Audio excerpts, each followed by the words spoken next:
وسلام على عباده الذين اصطفى أما بعد.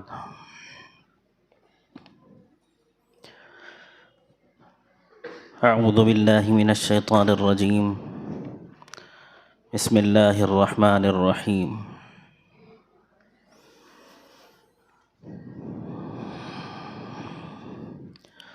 قال ما منعك ألا تسجد إذ أمرتك؟ قال أنا خير منه خلقتني من نار وخلقته من طين.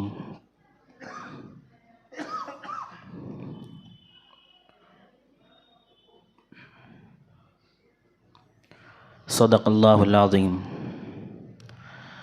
تمام تعریفیں اللہ رب العالمین کے لیے سزاوار ہیں جس نے اس کائنات عالم کو وجود بخشا. درود و سلام ہو آقا نامدار محمد عربی صلی اللہ علیہ وسلم پر جن کے صدقے میں یہ کائنات بنی. کروڑوں برکتیں اور رحمتیں نازل ہوں دیگر انبیاء و صدیقین، شہداء و صالحین، علماء ربانیین، صوفیاء کرام اور مبلغین اعظام پر جنہوں نے ظاہری اور باطنی علوم کو ہم تک پہنچانے میں کوئی کسر اٹھا نہیں رکھی. اللہ رب العالمین کی حمد و مدح کے بعد رحمت للعالمین صلی اللہ علیہ وسلم کی خدمت میں درود و سلام کا نذرانہ پیش کرنے کے بعد، اپنے منعمین کے حق میں دعا کے بعد، میں اپنے اصل موضوع کی طرف آتا ہوں.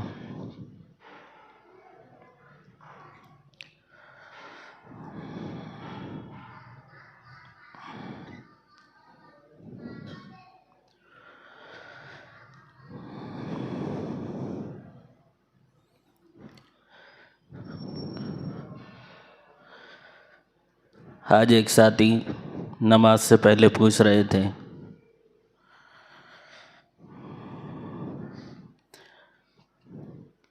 کہ آج کے بیان کا موضوع کیا ہے.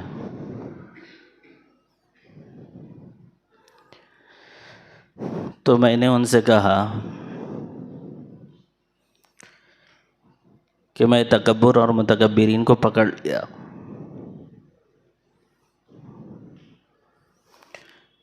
جب تک تکبر کا ازالہ نہیں ہوگا اس وقت تک اس کو نہیں چھوڑوں گا.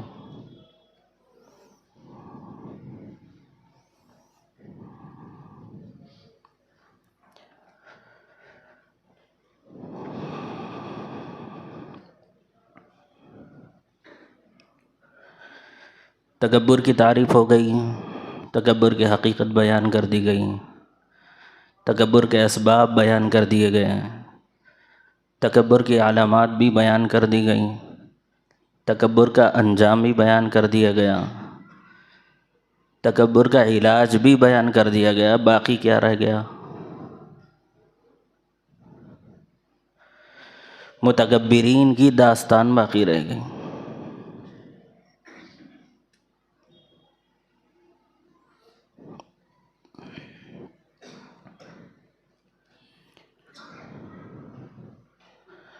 فرد سے افراد بنتے ہیں، افراد سے معاشرہ بنتا ہے، سماج بنتا ہے، قوم بنتی ہے.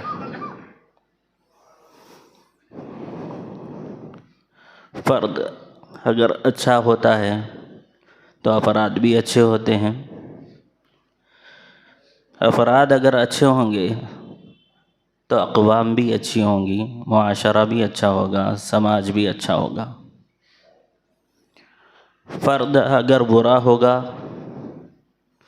تو افراد بھی برے ہوں گے، افراد برے ہوں گے تو معاشرہ اور سماج اور قوم و ملت بھی بری ہوگی.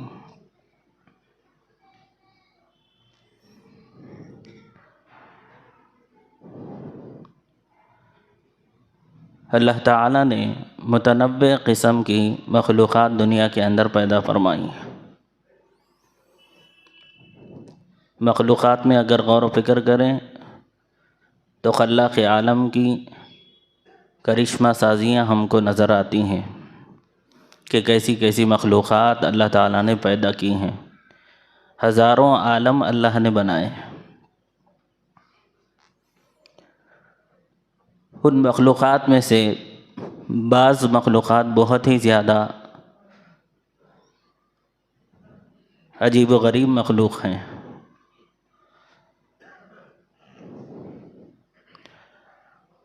ان میں سے ایک نوری مخلوق ہے، ایک ناری مخلوق ہے، اور ایک خاکی مخلوق ہے۔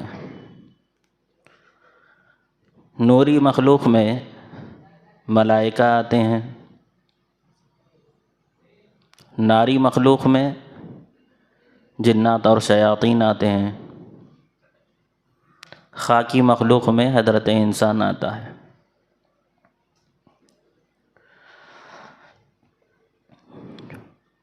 ان مخلوقات میں سے ہر مخلوق میں اللہ نے ایک وصف خاص رکھا ہے۔ جیسے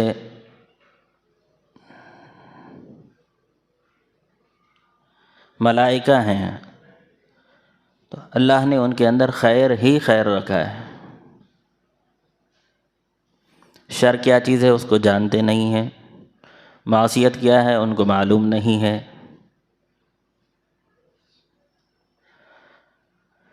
لا یعصون اللہ ما امرہم ویفعلون ما یؤمرون۔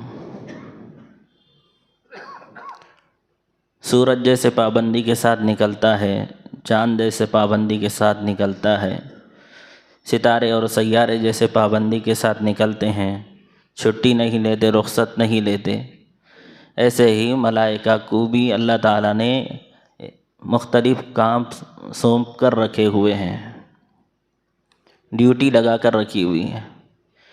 جس کام میں ان کو لگایا گیا ہے اسی کام میں لگے ہوئے ہیں۔ کسی کو قیام کا حکم ہے قیام میں ہے، کسی کو رکوع کا حکم ہے تو رکوع میں ہے، کسی کو سجدے کا حکم ہے تو سجدے میں ہے، کسی کو رزق رسانی کے کام میں لگایا ہے تو وہ اس کام میں لگا ہوا ہے، کسی کو پانی برسانے کے کام پر مامور کیا گیا ہے تو وہ اس کام میں لگے ہوئے ہیں، کسی کو موت و حیات کی ذمہ داری دی گئی ہے تو وہ اس کام میں لگے ہوئے ہیں، کسی کو سور پھونکنے کی ذمہ داری دی گئی ہے تو جب وقت آئے گا تو وہ سور پھونکیں گے۔ ہر ایک کا الگ کام اللہ نے رکھا ہے، ان کو جو کام تفویض کیے گئے ہیں، جو کام ان کے سپرد کیے گئے ہیں، وہ انہی کاموں میں لگے ہوئے ہیں۔ ان کاموں کو چھوڑ کر کوئی اور کام نہیں کرتے، اور معصیت کیا چیز ہے ان کو معلوم ہی نہیں، اللہ کی نافرمانی کیا ہے ان کو معلوم ہی نہیں۔ اس کے بالکل برعکس ناری مخلوق ہے، جن میں جنات اور شیاطین آتے ہیں۔ شیطان میں شر ہی شر ہے، دوسروں کو بہکانا، ورغلانا، بھٹکانا، تباہی اور گمراہی کی طرف لے کر جانا، نور سے ظلمات کی طرف لے کر جانا، یہی اس کا کام۔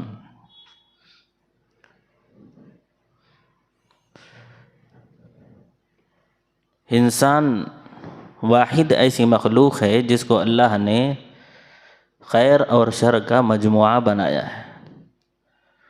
اس میں صرف خیر ہی خیر نہیں رکھا، صرف شر ہی شر نہیں رکھا، فرشتوں اور شیاطین کی طرح خیر بھی رکھا ہے، شر بھی رکھا ہے۔ اسی وجہ سے انسان کا میلان کبھی کبھی خیر کی طرف ہوتا ہے، کبھی کبھی اس کا رجحان شر کی طرف ہونے لگتا ہے۔ یہ جو محنتیں ہیں، یہ جو مجلسیں ہیں، یہ محفلیں ہیں، خیر کے غلبے کے لیے رکھی جاتی ہیں۔ اس کے ذریعے سے روح میں تازگی پیدا ہوتی ہے، بالیدگی پیدا ہوتی ہے، نئی نئی معلومات لینے کے لیے، لچھے دار تقریر سننے کے لیے اگر آپ آئیں گے یا ہم آئیں گے تو یہ کانوں کی شہوت اور لذت ہوگی، یہ نیکی نہیں ہوگی، یہ گناہ ہوگا۔ مسجد میں بیٹھ کر ہم اتنا بڑا گناہ کر رہے ہیں، ہم کو احساس بھی نہیں۔ معلومات میں اضافے کے لیے ہم یہاں پر نہیں آ رہے ہیں۔ کوئی باہر سے مہمان آئے تو بہت زیادہ لوگ جمع ہو جاتے ہیں۔ اس کا مطلب یہ ہوا کہ نئی نئی باتیں سننے کے لیے، بیانات سننے کے لیے، اس کی لذت کے لیے، اس کی شہوت کے لیے ہم آ رہے ہیں۔ عبادت کے لیے اگر آنے کی ہماری نیت ہوتی تو چاہے باہر سے مہمان آئے یا مقامی میزبان ہو، جو بھی دین کی بات بتانے والا ہے ان کی بات سننے کے لیے ہم جمع ہو جائیں گے۔ ہمارا مقصد ان مجالس اور محافل کے ذریعے سے اپنے اندر دینی جذبہ بیدار کرنا ہے، روح میں تازگی لانا ہے۔ تو اللہ تعالیٰ نے انسان کو ایسا بنایا ہے کہ وہ خیر اور شر کا مجموعہ ہے، کبھی خیر کی طرف لپکتا ہے اور کبھی شر کی طرف جاتا ہے۔ صحبت اچھی ہوتی ہے تو خیر کی طرف جاتا ہے، صحبت بری مل جاتی ہے تو پھر برائی کی طرف اور شرور و فتن کی طرف جاتا ہے، فتنہ اور فساد کی طرف جاتا ہے۔ ستیزہ کار رہا ہے ازل سے تا امروز، چراغ مصطفی سے شرار بولہبی۔ جب سے اللہ رب العالمین نے یہ کائنات بنائی ہے، یہ مخلوقات پیدا کی ہیں، اسی وقت سے دو سلسلے چل پڑے۔ ایک سلسلہ خیر ہے اور دوسرا سلسلہ شر ہے۔ سلسلہ خیر میں انبیاء و صدیقین، شہداء و صالحین، علماء ربانیین، صوفیاء کرام، مبلغین اعظام، عباد، زہاد، اقطاب، اغیاث، عامۃ المسلمین آتے ہیں، صالحین آتے ہیں۔ اور سلسلہ شر میں کفار و مشرکین، فساق و فجار، منافقین اور ظالمین آتے ہیں۔ تو دونوں طرح کے سلسلے اللہ تعالیٰ نے اس دنیا کے اندر بنائے ہیں۔ تو اب ہمارا کام یہ ہے کہ ہم سلسلہ خیر سے وابستہ ہو جائیں۔ اگر عافیت چاہتے ہیں، ہدایت چاہتے ہیں، سعادت چاہتے ہیں، اور اگر تباہی کی طرف جانا چاہتے ہیں، گمراہی کی طرف جانا چاہتے ہیں، ضلالت کی طرف جانا چاہتے ہیں، معصیتوں کے بھنور میں پھنسنا چاہتے ہیں، گناہوں کے دلدل میں پھنسنا چاہتے ہیں، تو پھر سلسلہ شر میں داخل ہونا چاہیے۔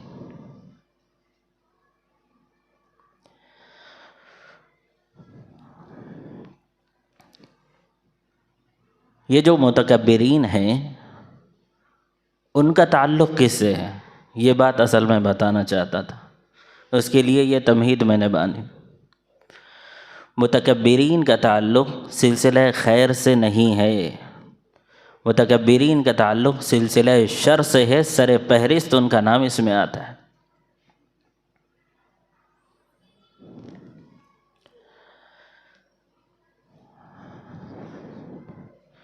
متکبر اول ابلیس ہے آسمان میں، اور زمین میں متکبر اول قابیل ہے۔ وہ ایک فرد ہی تھا نا، پھر آہستہ آہستہ افراد بڑھتے گئے۔ ابلیس کے بعد قابیل، قابیل کے بعد کنعان، کنعان کے بعد نمرود، فرعون، شداد، ابو لہب، ابو جہل، قارون۔ فرد سے افراد بنے، چونکہ ان کی ارواح خراب تھی اور یہ افراد اچھے نہیں تھے، تو وہ فرد سے برے فرد سے برے افراد بنتے چلے گئے، اور برے افراد کی جب تعداد اور زیادہ مزید بڑھ گئی تو بڑھتے بڑھتے قوم کی قوم متکبر بن گئی۔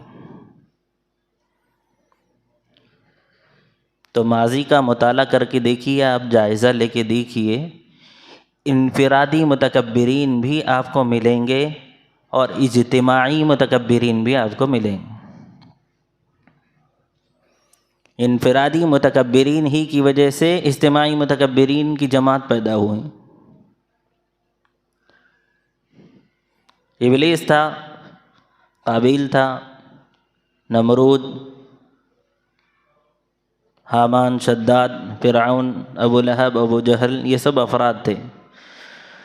یہی افراد جب بڑھ گئے تو پوری قوم کی قوم متکبر بن گئی، تو اجتماعی اعتبار سے بھی یہ گناہ ہونے لگا۔ ان انفرادی متکبرین کا بھی ذکر قرآن کریم میں اور ذخیرہ حدیث میں موجود ہے، اور اجتماعی متکبرین کا بھی ذکر موجود ہے۔ ایسی اقوام بھی گزری ہیں جو پوری کی پوری متکبر تھی، ہر فرد متکبر تھا، ہر فرد ظالم تھا، ہر فرد کافر تھا، ہر فرد مشرک تھا، ہر فرد ظالم تھا، متکبر تھا۔ جیسے قوم نوح ہے، قوم لوط ہے، قوم عاد ہے، قوم سمود ہے، قوم شعیب ہے، قوم لوط ہے، یہ ساری متکبر اقوام ہیں۔ ان کا جو انجام ہوا، اس انجام کو ہم کو پیش نظر رکھنا چاہیے۔ انفرادی متکبرین کا بھی برا انجام ہوا، اور اجتماعی متکبرین کا بھی برا انجام ہوا۔ تباہی اور بربادی ان کا مقدر بن گئی۔ ان کے حالات سے، ان کے واقعات سے قرآن کریم ہم کو واقف کراتا ہے، باخبر کرتا ہے، تاکہ ہم ان کے جیسے نہ بنیں۔ فتنوں کا اگر ہم ذکر کرتے ہیں تو مقصد کیا ہوتا ہے؟ گناہوں کا تذکرہ اگر کرتے ہیں تو اس کا مقصد کیا ہوتا ہے؟ فتنوں میں پڑنا مقصد ہوتا ہے، گناہوں میں مبتلا ہونا مقصد ہوتا ہے، یا اس سے حفاظت اور اس سے بچنا مقصد ہوتا ہے؟ بیان فتن، فتنوں کا بیان فتنوں میں پڑنے سے بچنے کے لیے ہوتا ہے، نہ کہ اس میں مبتلا ہونے کے لیے۔ اور گناہوں کا تذکرہ گناہوں میں پھنسنے کے لیے نہیں ہوتا، بلکہ اس سے بچنے کے لیے، اس سے حفاظت کے لیے ہوتا ہے۔ تو اب اتنے برے افراد کا ہم ذکر کر رہے ہیں، انفرادی متکبرین ہے، اجتماعی متکبرین ہے، یہ اللہ کے ناپسندیدہ لوگ ہیں۔ تو پھر ناپسندیدہ لوگوں کا تذکرہ کیوں ہو رہا ہے؟ ان کا ذکر کیوں کیا جا رہا ہے؟ ان کے جیسا بننے کے لیے کیا جا رہا ہے، یا ان کی طرح بننے سے بچنے کے لیے کیا جا رہا ہے؟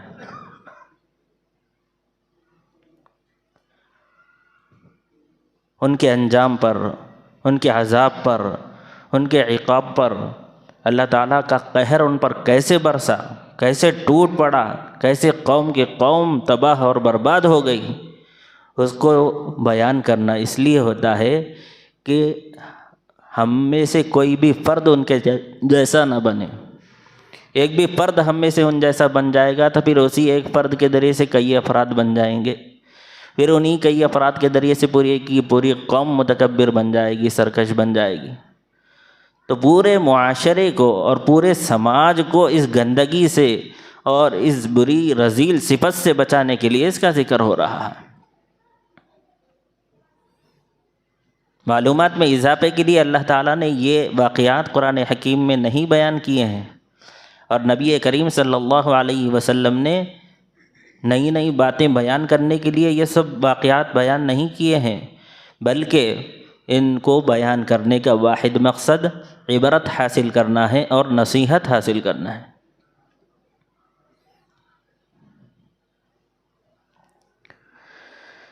تو سب سے پہلے متکبر سے ہم شروع کریں گے۔ متکبر اول آسمان میں شیطان تھا، تو شیطان کا ذکر ہوگا تاکہ اس کے مقائص سے ہم بچ سکیں اور اس کے شرور و فتن سے ہماری حفاظت ہو سکے۔ اللہ تعالیٰ نے نوری مخلوق پیدا کی، ناری مخلوق پیدا کی، پھر اس کے بعد خاکی مخلوق حضرت آدم علیہ السلام کو اپنے ہاتھوں سے بنایا۔ وَنَفَخْتُ فِيهِ مِن رُوحِي، اور اللہ تعالیٰ نے آدم علیہ السلام کو پیدا کر کے ان کے جسد خاکی میں روح ربانی کو پھونک دیا۔ ملائکہ سے کہا کہ سجدہ کرو، سجدے میں گر پڑے۔ شیطان سے کہا کہ تم سجدہ کرو، تم کیوں سجدہ نہیں کر رہے ہو؟ تو شیطان نے سجدہ کرنے سے انکار کر دیا۔ تو اللہ تعالیٰ نے شیطان سے پوچھا، معلوم ہے اللہ تعالیٰ کو کیوں سجدہ نہیں کر رہا ہے، لیکن اس کے باوجود بھی اللہ تعالیٰ اتمام حجت کے لیے اس سے پوچھ رہے ہیں، اور دوسروں کو بتانے کے لیے اس کی وجہ اور اس کے سبب کیا ہے، دوسروں کو واقف کرانے کے لیے اللہ تعالیٰ اس سے پوچھ رہے ہیں۔ قال ما منعك الا تسجد اذ امرتك، میں نے سجدے کا حکم کر دیا تھا، آدم کو سجدہ کرنے کے لیے کہا تھا، ملائکہ سجدے میں گر پڑے میرے حکم سنتے ہی۔ میرا حکم آ جانے کے بعد کیا چیز مانے ہوئی کہ تو آدم کو سجدہ نہیں کر رہا ہے؟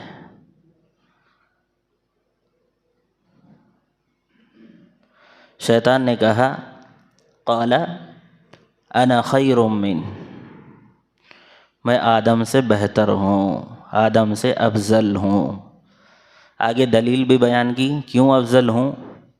خلقتنی من نار وخلقتہ من طین، آپ نے مجھے آگ کے ذریعے سے پیدا کیا اور آدم کو خاک کے ذریعے سے پیدا کیا۔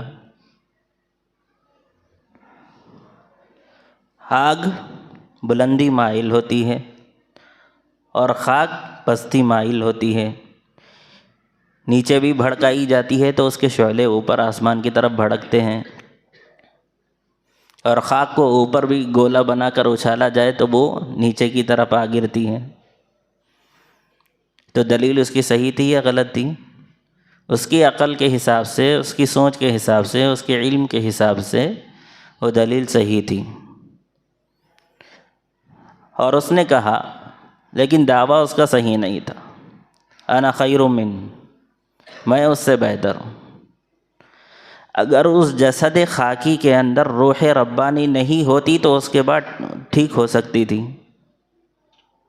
اللہ کی روح اللہ نے اس کے اندر آدم علیہ السلام کے اندر پھونک دی، تو پھر یہ کیسے بہتر ہو سکتا؟ تو افضل ہے، تو آدم افضل ترین ہے، آدم افضل ترین ہے تو حکم جس کی طرف سے ملا ہے وہ اعلیٰ ترین ہے۔ ان چیزوں کی طرف تیری نظر نہیں گئی، اس پر غور کر لیا ہوتا تو بچ جاتا۔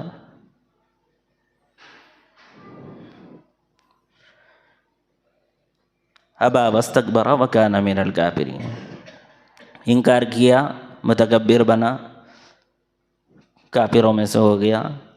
اللہ تعالیٰ نے اس کو تا قیامت لعنتی بنا دیا۔ ایک جملہ، ایک سینٹنس، انا خیر من، میں آدم سے بہتر ہوں، ہمیشہ ہمیشہ کے لیے لعنتی بن گیا۔ بڑا بول اللہ تعالیٰ کو اتنا زیادہ ناپسند ہے، اتنی زیادہ اللہ تعالیٰ کی ناراضگی ایک بڑے بول پر ہے۔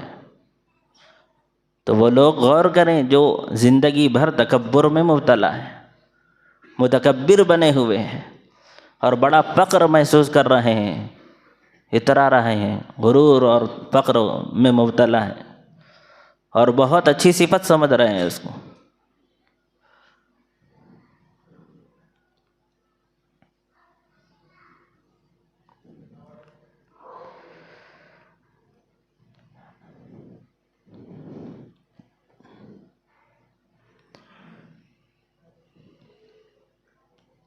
اللہ تعالیٰ نے قرآن حکیم میں ارشاد فرمایا ہے، ولا تتبعوا خطوات الشیطان انہ لکم عدو مبین، تم شیطان کے نقش قدم پر مت چلو، بلا شبہ وہ تمہارا کھلا دشمن ہے۔ انبیاء و صدیقین، شہداء و صالحین، علماء ربانیین، صوفیاء کرام، مبلغین اعظام، صلحاء، ان کے طریقے کے مطابق تم چلو، ان کے نقش قدم پر چلو۔ کفار و مشرکین، فساق و فجار اور منافقین اور متکبرین کی راہ اختیار مت کرو، نیک لوگوں کی صحبت اختیار کرو، برے لوگوں کی صحبت اختیار کرنے سے اپنے آپ کو بچاؤ۔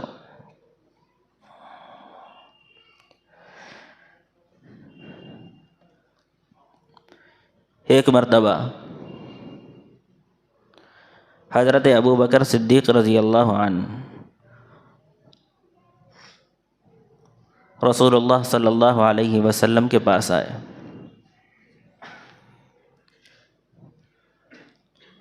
ایک اور آدمی آیا، حضرت صدیق اکبر رضی اللہ عنہ کو سب و شتم کرنے لگا، برا بھلا کہنے لگا، گالیاں دینے لگا۔ حضرت ابو بکر صدیق رضی اللہ عنہ خاموش رہے، کوئی جواب نہیں دیا۔ لیکن جب اس کا سلسلہ برائی کا، سب و شتم کا، گالیاں دینے کا دراز ہو گیا تو ابو بکر صدیق رضی اللہ عنہ نے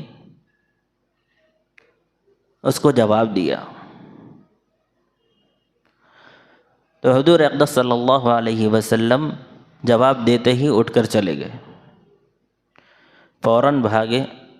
ابو بکر صدیق رضی اللہ عنہ حضور صلی اللہ علیہ وسلم کی خدمت میں گئے اور فرمایا، یا رسول اللہ کان یشتمنی وانت جالس، وہ مجھے برا بھلا کہہ رہا تھا، گالیاں دے رہا تھا، سب و شتم کر رہا تھا اور آپ بیٹھے رہے۔ فلما اکثر رددت علیہ بعد قولی، جب اس نے حد کر دی برائی کی، سب و شتم کی، گالیاں دینے کی، تو میں نے اس کی بعض باتوں کا جواب دیا۔ غضبت وقمت، آپ ناراض ہو گئے اور اٹھ کر چل دیے۔ یہ کیا ماجرا ہے، مجھے سمجھ میں نہیں آیا۔ قال رسول اللہ صلی اللہ علیہ وسلم، تو اللہ کے نبی صلی اللہ علیہ وسلم نے فرمایا، انہ کان معک ملک یرد عنک، تمہارے ساتھ ایک فرشتہ تھا، جب تک تم اس کو جواب نہیں دے رہے تھے فرشتہ اس کو جواب دے رہا تھا۔ فلما رددت علیہ بعد قولہ، جب بعض باتوں کا تم جواب دینے لگے، وقع الشیطان، تو پھر اس میں شیطان کی مداخلت ہو گئی۔ فلم اکن لیقعد مع الشیطان، جہاں وہ وہاں میں نہیں، جہاں شیطان ہے وہاں میں نہیں رہ سکتا۔ خاموش ہی رہتے تو بہتر تھا، جواب نہ دیتے تو بہتر تھا۔ فرشتہ تمہاری طرف سے جواب دیتا رہتا تھا، تم کو ضرورت نہیں تھی الجھنے کی، جواب دینے کی۔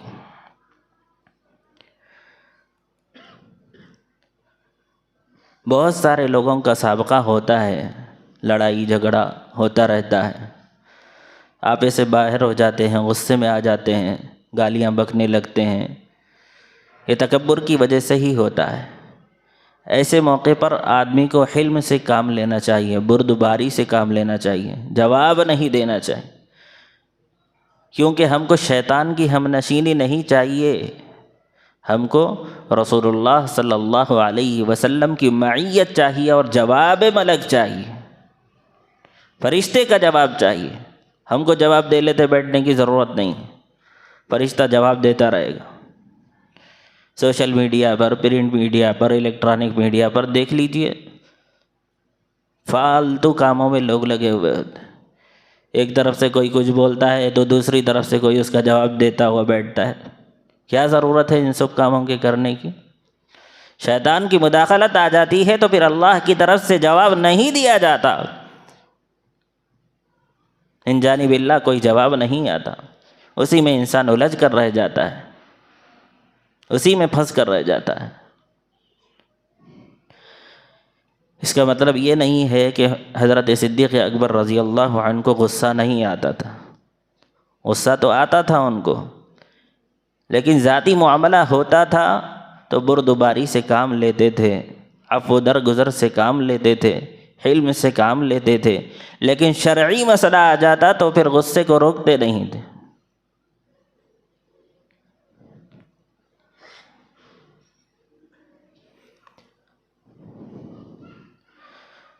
حضور اقدس صلی اللہ علیہ وسلم کی خوشنودی حضرت ابو بکر صدیق رضی اللہ عنہ چاہتے تھے، شفقت اور رحمت کا غلبہ تھا ان کے اوپر، حلیم اور بردبار تھے، مشفق و مہربان تھے، اسی وصف خاص کے ساتھ وہ معروف تھے۔ لیکن یہاں پر جواب دیا، نبی علیہ السلام نے تنبیہ کی تو فوراً نبی علیہ السلام کی خوشنودی حاصل کرنے کے لیے، ناراضگی کو ختم کرنے کے لیے حضور کے پاس پہنچ گئے۔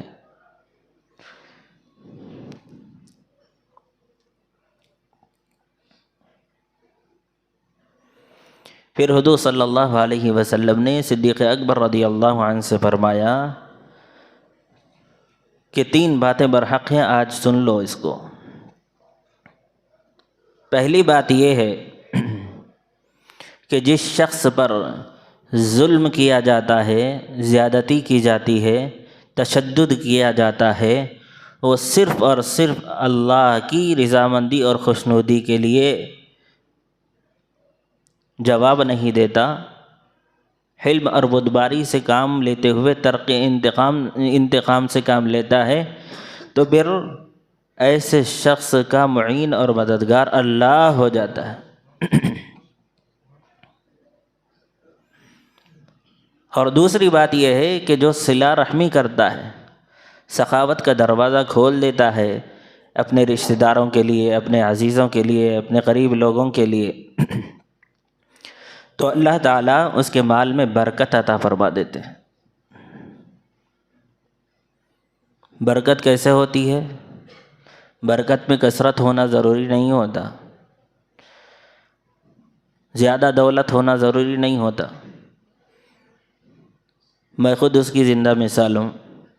حج کے لیے بھی گیا تھا، عمرے کے لیے بھی اللہ تعالیٰ نے پہنچایا، 1 روپیہ بھی میرا خرچ نہیں ہوا، 1 روپیہ بھی خرچ نہیں ہوا۔ جس کو کہتے ہیں برکت۔ ٹکٹ لگا کر جانا ہو تو 8 لاکھ کم از کم لگیں گے، پھر اس کے بعد عمرے کو جائیں گے تو اس کا الگ خرچہ ہوگا، 10 لاکھ تو کہیں نہیں گئے۔ 10 لاکھ کا کام اللہ تعالیٰ نے کسی بندے کا مفت میں کروا دیا، یہ ہوتی ہے برکت۔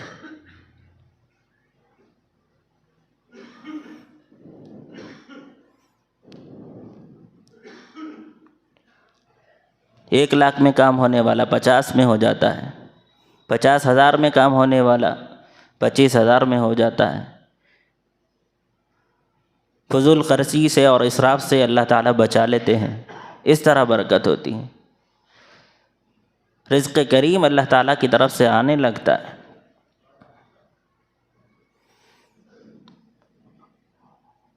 اور تیسری بات نبی علیہ السلام نے یہ فرمائی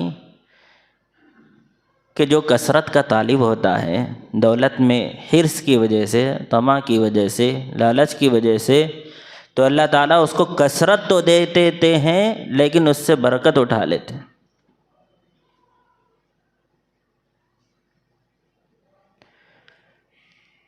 یہ جو روایت میں نے آپ کو سنائی ہے وہ حضرت ابو ہریرہ رضی اللہ عنہ کی روایت ہے۔ اس میں ہمارے لیے بہت سارے اسباق موجود ہیں۔ شیطان مختلف لوگوں کو مختلف انداز سے ورغلاتا ہے، بہکاتا ہے۔ ہر ایک کو بھٹکانے کا اور بہکانے کا طریقہ اس کا الگ ہوتا ہے۔ عالم کو عالمانہ انداز میں بہکاتا ہے، عارف کو عارفانہ انداز میں بہکاتا ہے، جاہل کو جاہلانہ انداز میں بہکاتا ہے۔ بہروپیہ ہے، مختلف روپ بدلتا رہتا ہے، بھیس بدلتا رہتا ہے، جو جیسا ہوتا ہے اسی کے بھیس میں جاتا ہے اور پھر اس کو بہکاتا ہے، ورغلاتا رہتا ہے۔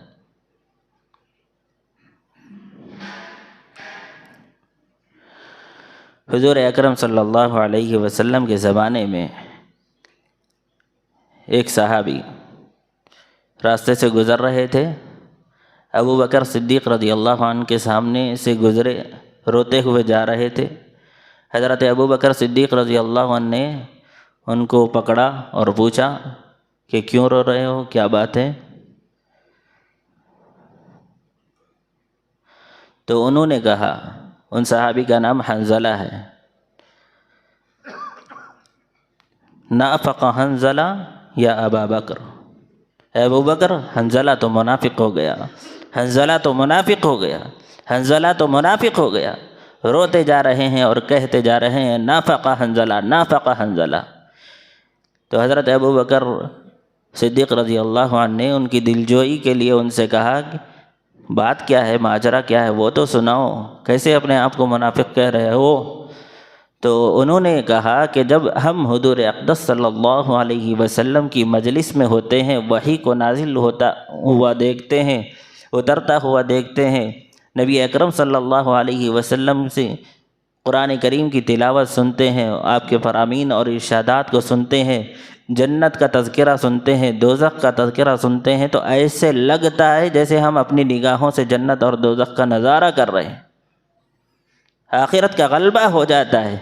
لیکن جب ہم اس مجلس سے رخصت ہو جاتے ہیں، اس محفل سے چلے جاتے ہیں، تو ہماری وہ کیفیت باقی نہیں رہتی۔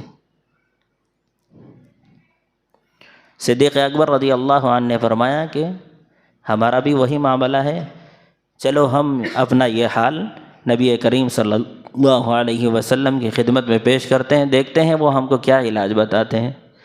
چنانچہ حضرت حنظلہ اور ابو بکر صدیق رضی اللہ عنہ حضور اقدس صلی اللہ علیہ وسلم کی بارگاہ میں جاتے ہیں اور حضرت حنظلہ کو روتے ہوئے دیکھتے ہیں، تو پیارے نبی صلی اللہ علیہ وسلم ان سے پوچھتے ہیں کیا ہوا حنظلہ، کیوں رو رہے ہو؟ تو پھر وہ وہی جواب دیتے ہیں جو ابو بکر صدیق رضی اللہ عنہ کو انہوں نے جواب دیا تھا، نافق حنظلہ یا رسول اللہ، اے اللہ کے رسول صلی اللہ علیہ وسلم، حنظلہ تو منافق ہو گیا۔ آپ کی مجلس میں اس کی جو کیفیت ہوتی ہے، آپ کی محفل میں اس کی جو کیفیت ہوتی ہے، جب وہ بیوی بچوں کے پاس جاتا ہے، اپنے گھر کو جاتا ہے، ان کے ساتھ مشغول ہوتا ہے، مصروف ہو جاتا ہے، تو اس کی وہ کیفیت باقی نہیں رہتی جو آپ کی مجلس میں ہوتی، آخرت کا غلبہ نہیں رہتا۔ یہ تو منافقانہ صفت ہے کہ آپ کی مجلس میں کیفیت کچھ اور ہو رہی ہے، آپ کی مجلس سے جب جا رہے ہیں تو کچھ اور منظر ہو رہا ہے، کچھ اور کیفیت اور حالت ہو رہی۔ تو حضور اکرم صلی اللہ علیہ وسلم نے جواب دیا کہ انسان کا معاملہ ایسا ہی ہوتا ہے، کبھی ادھر کبھی ادھر۔ میں نے آپ سے کہا تھا کہ انسان کو اللہ تعالیٰ نے مجموعہ خیر و شر بنایا ہے، کبھی خیر کی طرف اس کا میلان ہوتا ہے، کبھی شر کی طرف اس کا رجحان ہوتا ہے، ادھر ڈوبے ادھر نکلے، ادھر ڈوبے ادھر نکلے، یہ معاملہ ہوتا ہے، کبھی ایسا کبھی ویسا، انسان کی کیفیت اور طبیعت ہوتی ہے۔ تو اس کو منافقت مت کہو، نفاق نہیں ہے، یہ منافقت نہیں ہے۔ پھر نبی کریم صلی اللہ علیہ وسلم نے فرمایا کہ میری مجلس میں، میری محفل میں جو کیفیت تمہاری ہوتی ہے، وہ کیفیت اگر تمہارا دائمی حال بن جائے تو تم راستے سے گزرو گے اور شاہراہوں سے گزرو گے تو فرشتے دو رویہ قطاریں لگا کر تم سے مصافحہ کرنے لگیں۔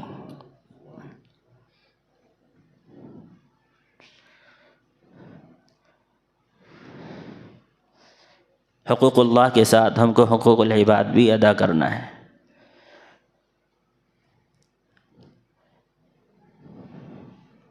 حقوق العباد ادا کرتے کرتے کہیں ایسا نہ ہو کہ ہم اسی میں منہمک ہو جائیں، اسی میں مشغول ہو جائیں، اسی میں مصروف ہو جائیں، اس لیے اللہ تعالیٰ یاد دلاتے رہتے ہیں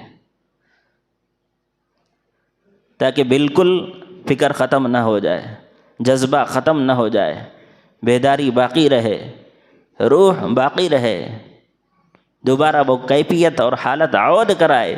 اس لیے اللہ تعالیٰ بار بار مسجد کی طرف بلاتے ہیں، اپنی یاد کی طرف بلاتے ہیں۔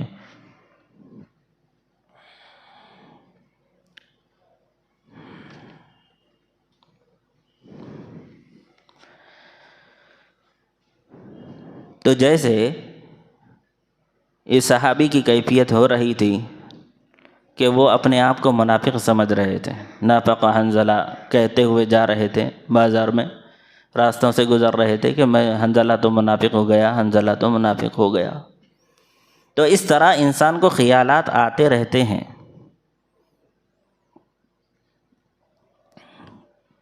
خیال کا کیا ہے؟ وہ آتا رہتا ہے، جاتا رہتا ہے۔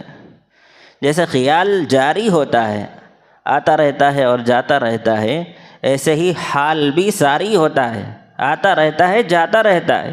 کیفیت بھی جاری ہوتی ہے، آتی رہتی ہے اور جاتی رہتی ہے۔ مسلسل ٹھہراؤ اس میں نہیں ہوتا۔ اگر وہ ٹھہراؤ پیدا ہو جائے تو خیر کا غلبہ ہو جاتا ہے، فکر آخرت غالب ہو جاتی ہے۔ تو ایسا ہی ایک خیال ماضی میں ایک سالک کے ساتھ بھی ہوا تھا۔ میں نے کہا کہ شیطان مختلف لوگوں کو مختلف انداز میں بہکاتا ہے، ورغلاتا ہے۔ تو ایک سالک کے پاس سلوک کا راستہ طے کرنے والے کو سالک کہتے ہیں۔ اس کے پاس چند لوگ آئے، ان سے پوچھا تمہاری کیا حالت اور کیفیت ہے؟ تو سالک نے کہا کہ میں تو شیطان بن گیا۔ حنظلہ رضی اللہ عنہ کا واقعہ اسی لیے میں نے سنایا ہے، اس واقعے کو بتانے کے لیے کہ اس طرح کا خیال ناممکن نہیں ہے، آتا ہے، اس طرح کی کیفیت اور اس طرح کی حالت ہو سکتی ہے، یہ بتانے کے لیے وہ واقعہ میں نے سنایا۔ تو ان کو یہ حالت اور کیفیت وہ سالک کے اوپر طاری ہو گئی کہ میں شیطان بن گیا، وہ شیطان بن گئے۔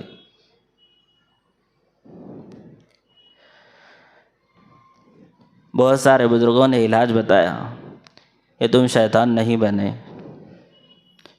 ماننے کے لیے تیار ہی نہیں، وہ کہہ رہے نہیں میں شیطان بن گیا۔ بار بار ان کو خیال آ رہا ہے کہ وہ شیطان بن گئے ہیں، وہ شیطان بن گئے ہیں، وہ شیطان بن گئے ہیں، سب کے سامنے وہی کہتے پھر رہے ہیں کہ میں شیطان بن گیا۔ حکیم الامت رحمۃ اللہ علیہ کے زمانے کے وہ سالک تھے، ان کے پاس ان کو لے جایا گیا اور کہا گیا کہ ان کی یہ حالت ہے، یہ کیفیت ہے، بار بار ان کو قبض کی کیفیت طاری ہے اور یہ خیال ان کے اوپر غالب ہے کہ وہ شیطان بن گئے ہیں۔ حضرت نے بڑا زبردست عجیب غریب جواب دیا، بہت زبردست جواب دیا۔ آپ نے فرمایا، اس لیے کہتے ہیں بزرگان دین کی خدمت میں رہنا، ان کی جو قدموں میں پڑے رہنا ہے، یہ موتیاں انہی کے پاس ملتی ہیں۔ انہوں نے کہا کہ جب تمہاری یہ حالت ہوتی ہے، جب تمہاری یہ کیفیت ہوتی ہے، تو اس حالت اور کیفیت کے موقع پر تم نماز پڑھتے ہو یا نہیں پڑھتے؟ انہوں نے کہا کہ میں نماز پڑھتا ہوں۔ نماز پڑھتے ہو تو رکوع کرتے ہو یا نہیں کرتے ہو؟ انہوں نے کہا کہ رکوع کرتا ہوں۔ پھر پوچھا کہ رکوع کرتے ہو تو سجدہ بھی کرتے ہو یا نہیں کرتے ہو نماز میں؟ انہوں نے کہا کہ میں سجدہ بھی کرتا ہوں۔ تو حضرت نے جواب دیا کہ جب سجدہ کرتے ہو تو پھر شیطان کہاں ہو؟ تم تو رحمان کے بندے ہو، شیطان کے بندے نہیں ہو۔ شیطان تو دھتکار دیا گیا تھا سجدہ نہ کرنے کی وجہ سے۔ قال فاخرج فإنک رجیم، نکل جا یہاں سے میرے دربار سے، ملعون ہے، مطرود ہے، مردود ہے، میرے دربار میں نہیں آ سکتا، کیونکہ تو نے اپنے آپ کو افضل سمجھا۔ افضل تجھ سے جو افضل ہے اس کو نہیں دیکھا، افضل ترین کو نہیں دیکھا، اعلیٰ ترین کو نہیں دیکھا، سجدے سے انکار کر دیا، تو اللہ تعالیٰ نے اس کو بارگاہ سے ہمیشہ کے لیے نکالا۔ تو سجدہ کرنے والا شیطان نہیں ہو سکتا، سجدے کا منکر، اللہ تعالیٰ کی نافرمانی کرنے والا وہ شیطان ہوگا، وہ ابلیس کی راہ پر چلنے والا ہوگا۔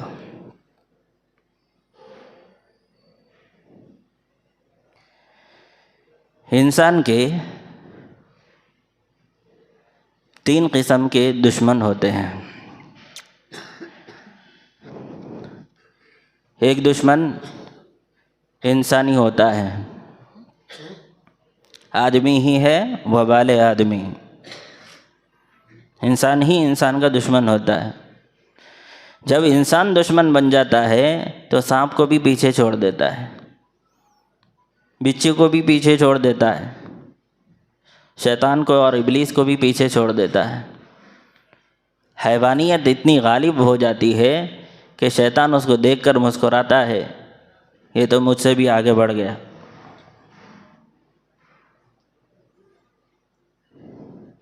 انسانیت بالکل ختم ہو جاتی ہے، ظالم بن جاتا ہے، متکبر بن جاتا ہے، تشدد پر اتر آتا ہے، زر زن اور زمین کے لیے قتل تک سے دریغ نہیں کرتا ہے، اپنی انانیت اور نفسانیت کی تسکین کے لیے کروڑوں لوگوں کو قربان کر دیتا ہے، مگر اس کی یہ انانیت اور نفسانیت کی آگ بجھتی نہیں ہے۔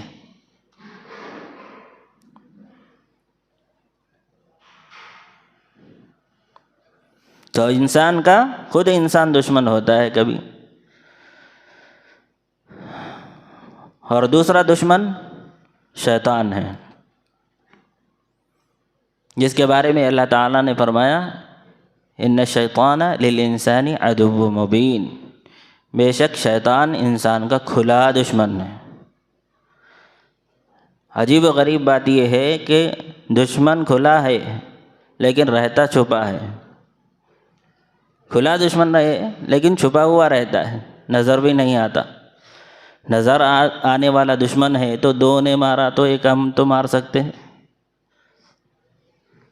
نظر ہی نہیں آ رہا، نہ دائیں سے نظر آ رہا، نہ بائیں سے نظر آ رہا، نہ آگے سے نظر آ رہا، نہ پیچھے سے نظر آ رہا، نہ اوپر سے نظر آ رہا، نہ نیچے سے نظر آ رہا، کہاں سے وار کر رہا سمجھ میں نہیں آ رہا، تو اس کا مقابلہ کیسا کریں گے؟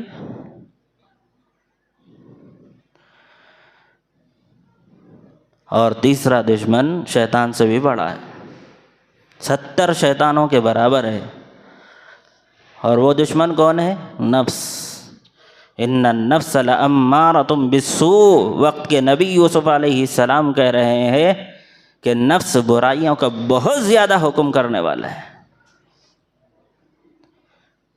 توقع نفسک لا تأمن غوائلها فإن النفس اخبث من 70 شیطانا، کہنے والے نے کیا خوب کہا ہے، نفس کے مقائد اور شر سے باخبر رہو، بچتے رہو، ڈرتے رہو، کیونکہ نفس 70 شیطانوں سے زیادہ خبیث ترین ہوتا ہے۔ یہ تینوں انسان کے دشمن ہیں۔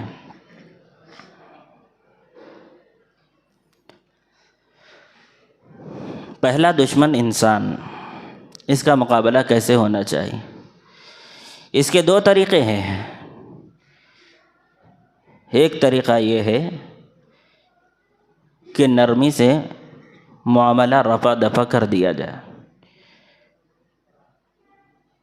کیونکہ بڑی بڑی باتیں نرمی کی وجہ سے حل ہو جاتی ہیں، ہم اس کو انانیت اور نفسانیت کا مسئلہ بنا کر بڑھاوا دیتے رہتے ہیں۔ ایک آدمی نے دوسرے آدمی پر تشدد کیا، اب اگر وہ صبر کر لے، ترک انتقام کر دے، بہت بڑا فتنہ اور فساد ختم ہو جاتا ہے۔ وہ اس کا جواب دیتا ہے تو اس کی جوابی کارروائی میں اس کے ساتھ اس کے کارندے بھی آ جاتے ہیں اور حملہ آور ہوتے ہیں، نقصان پہنچاتے ہیں۔ انجام میں کار اس کے بچے مر جاتے ہیں اور اس کی بیوی بیوہ ہو جاتی ہے، بچے یتیم ہو جاتے ہیں، ادھر سے 2-4 افراد مر جاتے ہیں، دوسروں کے اوپر بوجھ بن جاتے ہیں۔ معمولی سی بات ہے، لیکن ہم اس کو حل کرنا نہیں چاہتے تو بات بہت بڑھتی ہے۔ اس لیے پہلا طریقہ تو یہی بتایا گیا ہے کہ ترک انتقام ہو، اللہ کے لیے انتقام نہ لیا جائے، چھوڑ دیا جائے، اللہ جواب دے گا، ہم کو جواب دینے کی ضرورت نہیں ہے۔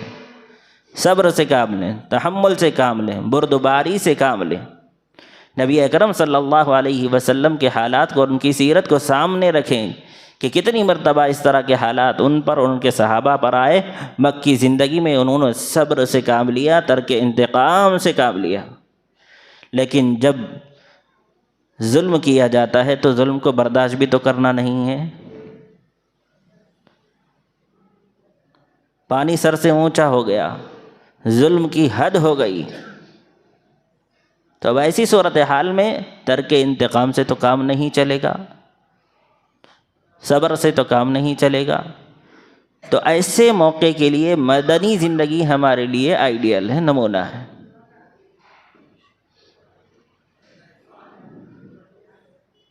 حملہ کیا گیا تو حملے کا جواب بھی دیا گیا۔ نفیر عام ہو جائے تو قتال اور جہاد کا حکم اسی لیے ہے، متکبرین کو تباہ کرنے کے لیے، فساق اور فجار کو ان کی غلط کاموں سے روکنے کے لیے، انسداد جرائم کے لیے، جرائم کی روک تھام کے لیے ہی قتال اور جہاد کا حکم ہے۔ ایک سرد طریقہ بتایا گیا ہے اور ایک گرم طریقہ بتایا گیا ہے۔ دو طریقے ہیں انسان سے مقابلے کے۔ نرم طریقہ اختیار کرو پہلے، جب اس سے بات نہ بنے تو پھر دوسرا طریقہ، نفیر عام ہو جائے، قتال اور جہاد کا موقع جب ہوتا ہے تو اس موقع کی بات ہے۔ شرعی قوانین جب نافذ ہوں تو اس وقت کی بات ہے کہ اس موقع پر انتقام بھی لیا جا سکتا ہے۔ تو انسان سے مقابلے کا تو یہ ایک طریقہ ہے۔ نفس اور شیطان سے مقابلہ کیسے ہو؟ انسان تو نظر آتا ہے، مرئی ہے، لیکن شیطان نظر نہیں آتا، شیاطین نظر نہیں آتے، غیر مرئی ہیں۔ تو ان کا مقابلہ کیسا ہونا چاہیے؟ اس کا حل اس ذات کے ساتھ وابستگی ہے جو ناممکن کو ممکن بنا دیتا ہے۔ انسان کا مقابلہ انسان سے ممکن ہے، لیکن انسان کا مقابلہ شیطان سے ناممکن ہے کیونکہ وہ نظر نہیں آتا، غیر مرئی ہے۔ تو اس دشمنی انسانیت سے مقابلہ کیسا ہو، اس کے لیے اللہ کی پناہ میں آنا ہے۔ هو القادر علی کل شیء، وہ ہر چیز پر قادر ہے، تو اسی قادر کے سائے میں آ جانا ہے، اسی کے پناہ میں آ جانا ہے۔ یہی اس کا طریقہ کار ہے، اس کے علاوہ کوئی اور طریقہ کار نہیں۔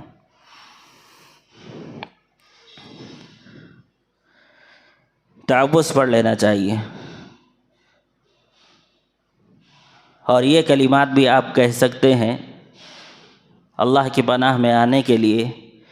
کل شیاطین اور ان کے تابعین، کل شیاطین اور ان کے تابعین سب تیرے بس میں ہیں رب العالمین۔ اعوذ باللہ من الشیطان اللعین، اسپیشل وظیفہ ہے اللہ کی پناہ میں آنے کا، اور شیطان کے مکائد سے اور اس کے شرور سے حفاظت کا۔ یہ کلمات دہراتے رہیں، اللہ کے سامنے کہتے رہیں، کل شیاطین اور ان کے تابعین سب تیرے بس میں ہے رب العالمین، اعوذ باللہ من الشیطان اللعین۔ یہ طریقہ کار ہوتا ہے انسانی دشمنوں سے مقابلے کا، اور ان کے تابعین کا، اور نظر نہ آنے والے دشمن سے مقابلے کا، یہ طریقہ کار ہے۔ اللہ تعالیٰ شیطان کے شر سے، انسان کے شر سے، انسان نما شیطانوں کے شر سے اور ان کے مکائد سے، ان کے مکر و فریب سے، دجل و تلبیس سے اور دھوکے اور فریب سے ہماری حفاظت فرمائے، اور شیطان کے نقش قدم پر چلنے سے ہماری حفاظت فرمائے۔ انبیاء و صدیقین، شہداء و صالحین، علماء ربانیین کے طریقے کو اپنانے کی توفیق عطا فرمائے۔ وآخر دعوانا الحمد للہ رب العالمین۔